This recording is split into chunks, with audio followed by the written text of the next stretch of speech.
My whole thing is that if you are living your life unhappy and not living the life you want, one, that's not a life to live. Two, it catches up with you eventually. And I want to be around happy people that are living and working in what they want to be doing. Really hone into your partner and your spouse and really tap in with them. Like, why do you want this? What's your dream around this? How do you envision this impacting our family? It's a time, energy thing, and it builds up and the money comes, especially when you're passionate, excited, and dedicated. But you do need your partner on board. If it's truly a partnership, like you're saying, you truly want the other person to be happy. All right, everyone. Welcome to the Franchise Empire podcast. I've got a special guest. Some of you may recognize her.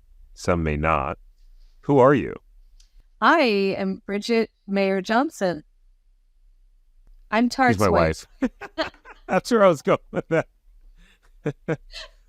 My wife, ladies and gentlemen. So we're literally in the same office suite, but it's more complicated with the tech to like sit next to each other and try to get the right camera angle. So easier for her to just be in her office, me and be in my office and do this. But we wanted to come on and actually I asked Bridget to come on. I wanted to talk about the whole building a business and gaining the support of your spouse, because for a lot of people, it's one of the biggest external objections. Like usually money and spouse are the biggest, like, hey, this is kind of outside of my control in terms of getting them on board. Whether you're in the process of starting, like trying to convince your spouse to be cool with you starting a business or leaving your job, or then once you are an entrepreneur, like, how are you managing family time and prioritizing your family and like showing up, etc. So I think we'll put today in this conversation, because we've only got about like 15 or 20 minutes. We'll only like most of the emphasis will be on the like support in the starting, buying kind of side. And I think, Bridget has a very unique perspective based on all the crap that I went through with my businesses. Yeah, it's been a journey. Yeah. So I was just thinking about that. What struck hold on. me. Yeah. Before you dive into that, this is going to be part one, right? So if you want part two, let us know. It's by your comments and letting us know, like, hey, yeah, we want the extended version. We want the full version of this. Let us know, and then we'll sit down and do an even longer kind of deep dive or conversation, maybe even do a live with Bridget, whatever. But definitely like drop comments below. Let us know what you think of this overall style, if it's helpful for you. So, okay, take it away. What were you going to say, Bridget? If you don't know me, Tariq and I have been together, over 10 years now. Our wedding anniversary is coming up this fall. But I've had two very successful businesses for 23 years now. So I have the unique background of being an entrepreneur and knowing what it feels like to have a dream, to have a business and want to make your dream a reality. And so after, not that long after Tariq and I were together and got married, he started really sharing with me his frustrations with being in banking and being a financial advisor. And his dream had always been to run his own business and be in internet marketing and have multiple sources of income and revenue.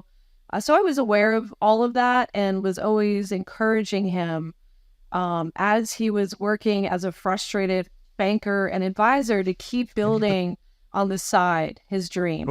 But hold on. I mean, that's a unique situation though, because and there were various levels of encouragement, right? Because there was many times of me giving up, stopping and starting, not being consistent, playing golf all day on the weekends, and you're like, hold on, what? I thought you wanted to be an entrepreneur. Like what are you doing? What are you doing? Like why aren't you motivated? But you were supportive. But there are spouses out there that are not supportive. So I work with part of my business besides my gallery, my consulting is I coach artists on how to build a business and a successful, thriving art business. And my whole thing is that if you are living your life unhappy and not living the life you want, especially being married and having children, one, that's not a life to live. Two, it catches up with you eventually. And I want to be around happy people that are living and working in what they want to be doing. Particularly your spouse. Especially you. Um, I think it's important to put your own ego, your own fears, your own sensitivity aside and really hone into your partner and your spouse and really tap in with them. Like, why do you want this? What's your dream around this? How do you envision this impacting our family? And that can really help two people get on the same page. My early fears, and I love being honest with people. I'm very transparent. I feel like it's very important. There's a lot of BS in our culture today. And then for us, it wasn't an easy road. And one of my big fears was, and I was carrying a lot of the financial weight for many years. And I kept saying, gosh, I don't want to keep doing this. I want you to be successful. And I knew with a shift in, at least initially, I thought, gosh, there's going to be a loss of income and revenue. And that was scary for me.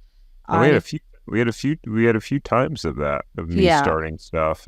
But I realized, you have to start where you're at. You have to build that foundation. And once you get going, it's a time, energy thing. And it builds up and the money comes, especially when you're passionate, excited, and dedicated. But you do need your partner on board. You do need buy-in. And I know a lot of people that don't have that. And it definitely can create frustration, especially with kids. And a spouse or partner feeling resentful. So I think it's important to lay all of that out on the table. So I get multiple emails a week from companies asking to run ads on the podcast. I could have ads if I wanted to, but I don't. So there are two ways that you can help to support me and the podcast to keep it ad-free. First is to like the video, subscribe to the channel, and leave a comment. Even a smiley face if you have nothing to say. The YouTube algorithm only shows the video to more people based on the likes and comments on the video. So your comment could help someone get exposed to this, and not to sound too cheesy, but it could legitimately change their life. Lastly, go ahead and share this with someone that you think will enjoy this episode. Maybe someone who you know loves business and entrepreneurial stuff, or maybe it's someone who's been saying that they want to own their own business for forever. You can message it to them directly or share it on your social media. It would mean the world to me. You guys rock. Enjoy. Yeah, it's a good point. And so, I think part of that for those of you, who are married or going to be married, it's sharing with your spouse what you're going through and the pain and discomfort that you're in right now, the dissatisfaction of your current situation, right? Like, hey, yeah, I'm at work, but honestly, I just don't feel happy. I feel like something's missing. And I think having that level of vulnerability with you, it starts with utilizing the foundation of your relationship, right? Because if you can't be vulnerable with your spouse and you're not used to expressing and telling them how you're feeling, then if you just say, hey, I want to start this business and I have this cool idea, right? Then it'd be like, well, no, that's so risky. We have kids, we have this. But what's missing, the part that's missing is babe, I'm not happy. I feel like I wake up and something's missing. It's keeping me awake at night. If that's the spouse that loves you, are you going to just ignore that, Bridget? If that's the conversation? Yeah, no. I mean, and I was the person selling T-shirts right next to you, making smoothies and going to events. At 1 a.m. when I started a clothing line. Yeah. I was, lifting weights in your photo shoots as an extra. I mean, I was doing whatever I could to help support you. But it's definitely not easy. And I will also share with you that Tariq and I have spent years getting over our own issues with talking about money as a couple. And that's been a journey. And I was thinking, gosh, what changed that for us was I just decided to I'm a type A control freak, just really let go and trust Tariq and let him make some major decisions in our family and let him drive that and sit back and trust him and let him step into his power, even though I had done it, could do it. And I think for a lot of couples, there's a power struggle around who makes more money, who's controlling the finances, who's more successful. Often that comes with, well, then I should be the one doing this or doing that or making this decision. But, if it's truly a partnership, like you're saying, you truly want the other person to be happy. And really all of it that we've come to learn is logistical planning. So, and it doesn't mean you dive off the diving board and say, okay, I'm going to do this now. Maybe there's a planning period where you're working on getting ready for your side hustle with saving extra money, learning a skill set that you need to go into it. There is a lot of planning on our part. Tariq sold one of his properties to have the cash flow to put into one of our businesses. That was him being on board. Second franchise that we bought. Yeah, when we bought the resale. Yep. Yeah. That was a hard decision. That was. In the first franchise, we decided that he would focus on the business and go all in and quit his job and just be there full time. And that I would be the one supporting us financially until we got to the point where the business was making money. So he took over everything. And he loved it. So we've always kind of figured out what we need to do as a couple and as a team and as a partnership. Hey, I hope you're enjoying the podcast episode so far. One of the most consistent things that we hear from people that reach out to us is that buying a franchise feels really confusing. There's so many options out there. It's a scary decision. They don't know how to vet or do the due diligence or really narrow down on the right franchise for them, and then they really feel alone in the process. You might be the only one in your family who's ever pursued buying a franchise or being an entrepreneur, or maybe you've tried to start a side hustle before, or other businesses like me. Like before franchising, I was not able to crack the code on entrepreneurship. I'd like to invite you to reach out and work with us. We've helped many clients buy franchises, get them profitable, or buy resale businesses that are thriving. I'm talking about highly profitable resales, great value. We've allowed many of our clients to actually quit their job right away and replace their income immediately. So if you want to work with me and my team on finding or buying a franchise, doing due diligence, vetting it, or resale, then go ahead and go to tariqjohnson.com/consulting, and we're happy to see if we can help. All right, enjoy the rest of the episode. And, it's crazy to think how far we've come now.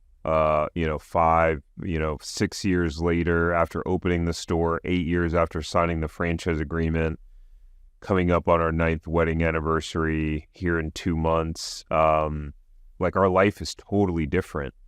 I pinch myself, in terms of the reality that I'm living now and the just with our family, the business that I've built, just looking at my profit and loss statement for this year, I'm like, yeah, exciting, but here's the thing. Those are the rewards of making scary decisions, having difficult conversations, being willing to put it on the line.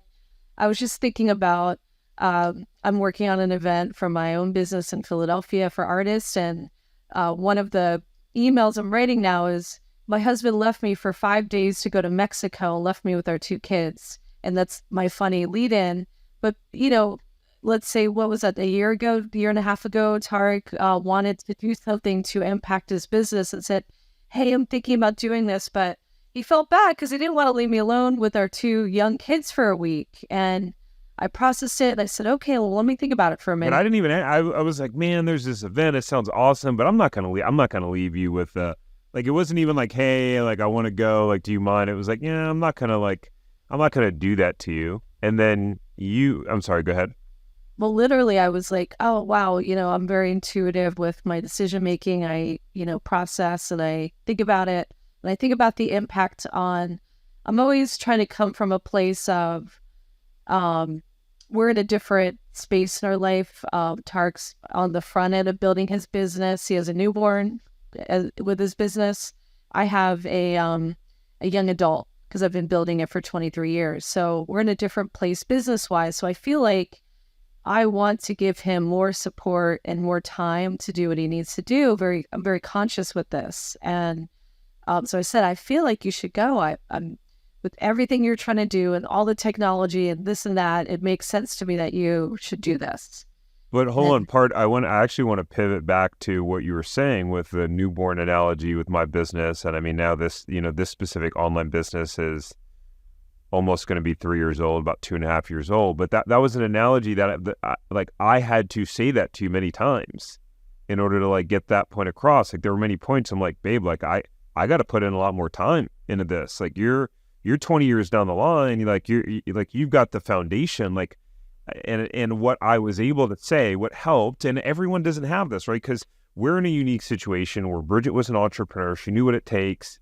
She knows what it takes. I was able to model some of the way that I showed up after seeing how she operated as an entrepreneur. So I had a model and a template after many years. But there are some spouses out there where the wife stays at home and the husband's the only breadwinner, right? Maybe they make 6 figures, the husband does, and the wife doesn't make any income, or even, vice versa. And one of them, the one that's making the income, is not happy and wants to leave. And the other spouse is like, hey, like this is too much risk. Like they can't even fathom that taking on that level of risk or uncertainty is really what it comes down to. But, that was a conversation that I kept having with you. Like, hey, like my business is in its infancy and I got to be there every kind of moment for it in that sense. And so, I think after many conversations, it started to sink in a bit, right? Yeah, totally. And so there's this metaphor out there, burn the boats, just go all in and like quit your job and just do it. I'm a planner and I like to, especially with kids and financial planning. I think it's important if you're in that spousal situation where someone's the breadwinner, someone's at home or maybe not making as much money. That's most of us, right? Most of our culture is set up that way right now. And you can have a plan with that. The spouse that's working or is the breadwinner, maybe you need to cut back and start saving more money. Maybe your spouse can find something small to do. So you're building towards it, but you're making it a group effort. Well, when we were embarking on the franchise journey, we didn't have a template. This is one of the reasons why I created the 0 to profitable franchise system, is because knowing what I know now, hindsight being 2020, I probably would have approached things differently. I didn't know that food was a low margin, profit margin business. I didn't, think through that, okay, to replace my actual income as a financial advisor, because I had my income there had really started to, kind of take off. And so it's like, okay, how do you replace a nearly $200,000 income? Like, how do you do that? It would have taken, a few stores for sure. And so I didn't realize, there's higher profit margin businesses. There are service businesses that maybe get ramped up quicker. You don't have to wait for construction. There are resale franchises that are already existing businesses that are profitable. So these are all things that I didn't know, where, in a sense we planned, but we still didn't have like a template. And that's like part of why I created the 0 to profitable franchise system. And shameless plug for those of you who still, want to make your dream happen of being an entrepreneur, like reach out to us. And, we only work with a very specific type of person. You have to qualify, but we can help show you the path or the blueprint at least. And you can go to my website and figure out how to set up a conversation with my team overall. But babe, I know we only have a few minutes left, so I want to pivot real quick to, there was a point where, right, when we were living in Philly, 2012, 2013, I started the clothing line. Like we had T-shirts everywhere, right? I wasn't really working that hard. I had some very unproductive habits that we're not going to talk about here, of things that I was doing during the day that were not often working on my business. And then I just kept starting. And then we moved to California. I kept starting business and online business and this and that. So what was going on through your head as you're seeing me continue to start, stop, not talk a big game and not follow through? Like, what was going on in your head at that time?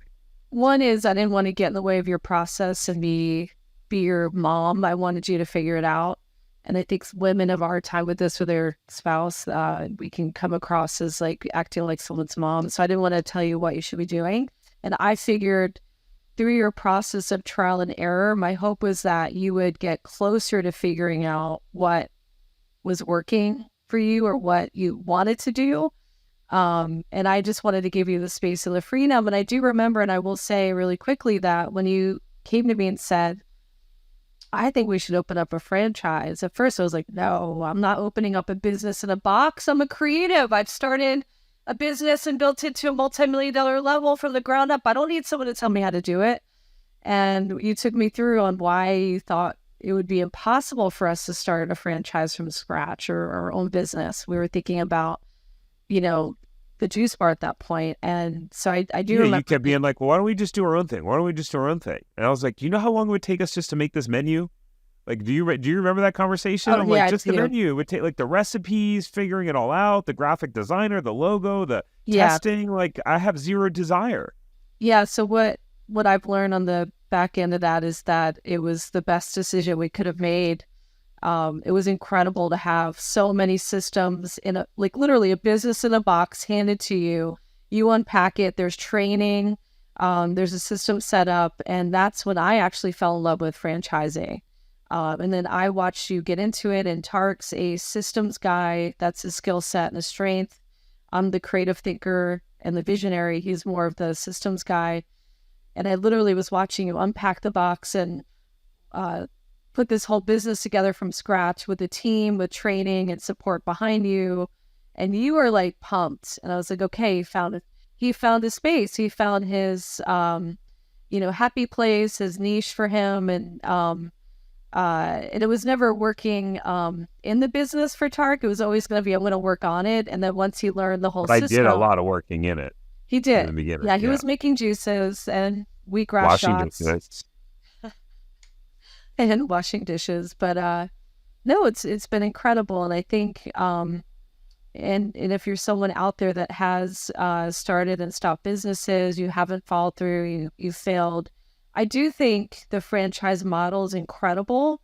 I think, it doesn't always have to be, I've kind of shifted. I always thought, do what you're passionate about. But what I've learned is that in every business, there's so many things to get excited about, whether it's customer service or sales or building your team that works for you. There's all these amazing little places to get pumped up and really shine. But I think overall the franchise world and model has been incredible. So I highly recommend it. Boom. Well, guys, let us know. We got to run, but let us know if you want part 2, because there's a lot more to unpack. And if you want to know anything about TARIQ, anything, ask away. I'm an open book. Be careful what you wish for. Have an awesome day. Thank you for having me in here. I appreciate it. Yeah, thanks for coming on. All right, bye. Bye.